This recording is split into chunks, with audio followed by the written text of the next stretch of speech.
In this video, we'll be looking at long division and the division algorithm form for an answer. So in this particular example, we're going to go ahead and divide this polynomial here by this polynomial here.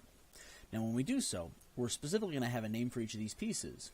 Well, first step I'm going to do is I'm going to rewrite this so that I am writing it in the form of that good old-fashioned division bracket that we used to use when long division was something we had to do. So, this right here is going to be my setup, where this outside piece is always labeled as the divisor. This inside piece here is considered the dividend. What we're going to end up with up here is going to be called the quotient. And then whatever's left, the remainder, which I'll label later, is going to be somewhere down in here. So we have our divisor, the thing we're dividing by, the dividend, what we're dividing, and then the quotient, which is what happens or what we get in the final answer. Again, this leaves out the concept of the remainder, but we're going to go ahead and tack that in later. Now, whenever we did long division before, we would always take this number here, whatever's outside. We would ask how many times does this number go into the first number sitting in here. Well, I'm going to do that in the same vein, but I'm going to do it with variables instead. So the question is what do I need to multiply this thing by in order to get to this thing here? And that answer is 2x squared. Again, 2x squared times 3x will give me 6x cubed.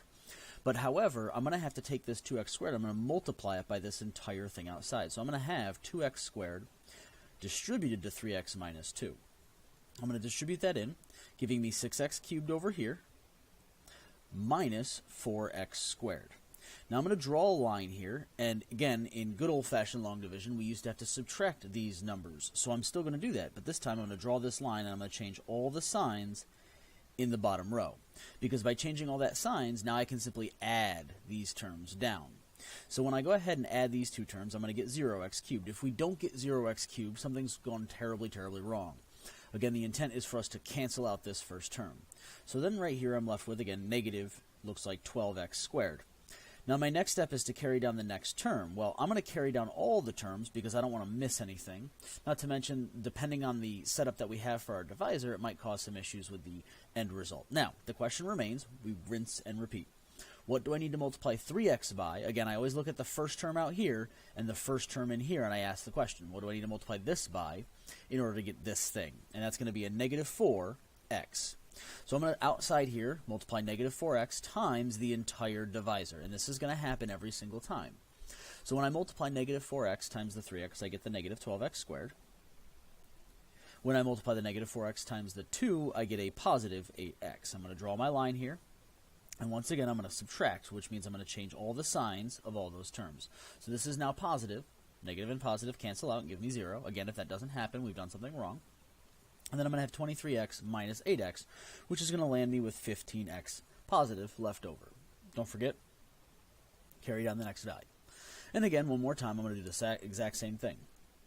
What do I need to multiply this first term, this 3x, by in order to get 15x? And the answer is a positive 5. So I'll multiply by positive 5, giving me 15x minus 10. You notice how I skipped that piece over here.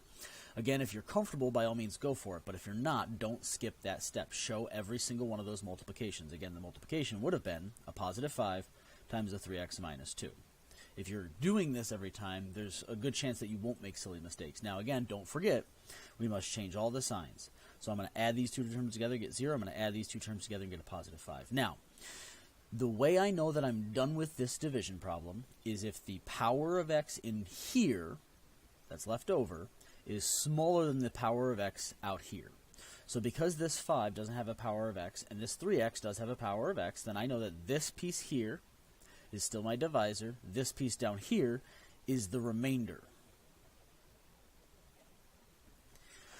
So this allows me to identify all the pieces that I need to have. Now we're going to label each of these pieces very clearly and accurately. First off, the dividend we're going to call f of x. That's the function we generally start with. Again, that's this piece right here. That's the function we're told to divide by. So that's my f of x.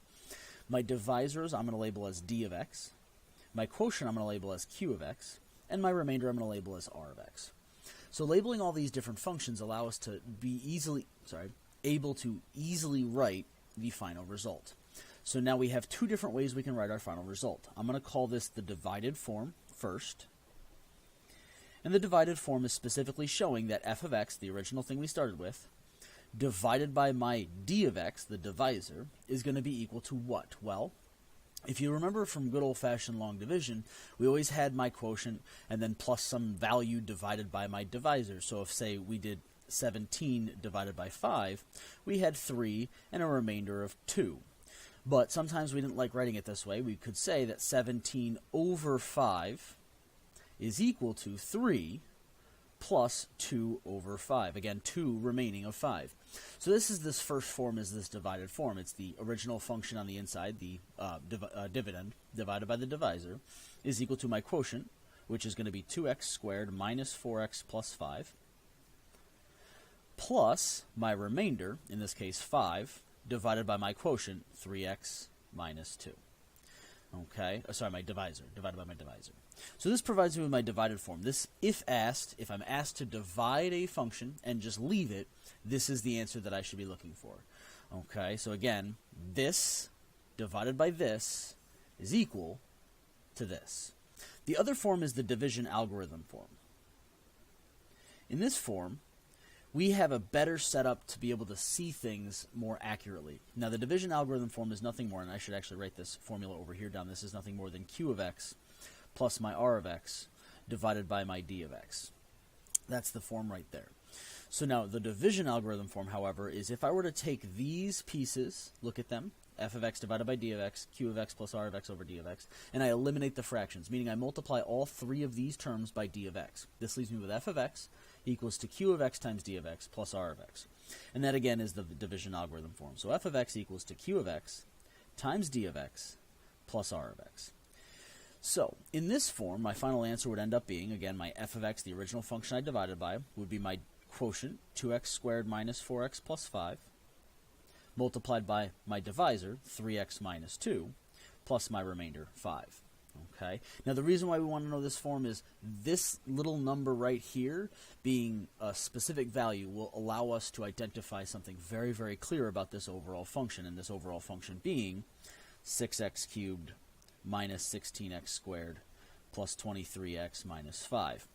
So in next sections or videos, you will see what that number truly means in the grand scheme of this division problem.